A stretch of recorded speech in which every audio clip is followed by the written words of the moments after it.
ফরিদপুর জেলার সদরপুর উপজেলার Sadarpur refresh football গ্রুপের সদরপুর স্টেডিয়ামে খেলার মাঠে 1 মাসব্যাপী বিশেষ ক্যাম্প শুভ উদ্বোধন করেন উপজেলা নির্বাহী কর্মকর্তা আল মামুন। বিশ্বের সবচেয়ে জনপ্রিয় খেলা হলো ফুটবল। শিক্ষার পাশাপাশি খেলাধুলাও ব্যায়ামের প্রয়োজন। খেলাধুলা শারীরিক ও মানসিক স্বাস্থ্য সুরক্ষার প্রয়োজনীয় গুরুত্বপূর্ণ ভূমিকা রাখে। স্বাস্থ্য সুরক্ষায় প্রথম পদক্ষেপ হলো খেলাধুলা। দেশি বিদেশি খেলার মধ্যে ফুটবল সবচেয়ে জনপ্রিয়, সেজন্য এই খেলাকে খেলার রাজা বলা হয়। বিশ্বের ফুটবল প্রেমীদের সম্ভাবনার ক্ষেত্রে এক নতুন দ্বার উন্মোচিত হবে সদরপুরে।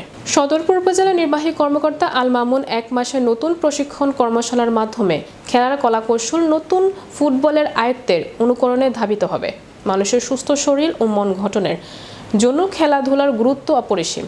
শারীরিক মানসিক বিকাশের জন্য যুগে যুগে নানান ধরনের খেলাধুলা প্রয়োজন। মনের খাদ্য যোগানের জন্য খেলাধুলার আয়োজন করা হয়। জাতীয় জীবনে খেলাধুলার প্রয়োজনীয়তা অপরিসীম। আন্তর্জাতিক খেলাধুলা মানব জীবনে আনন্দমুখর পরিবেশ সৃষ্টিতে অনন্ত সহায়ক। খেলাধুলা বিনোদনের উত্তম মাধ্যম।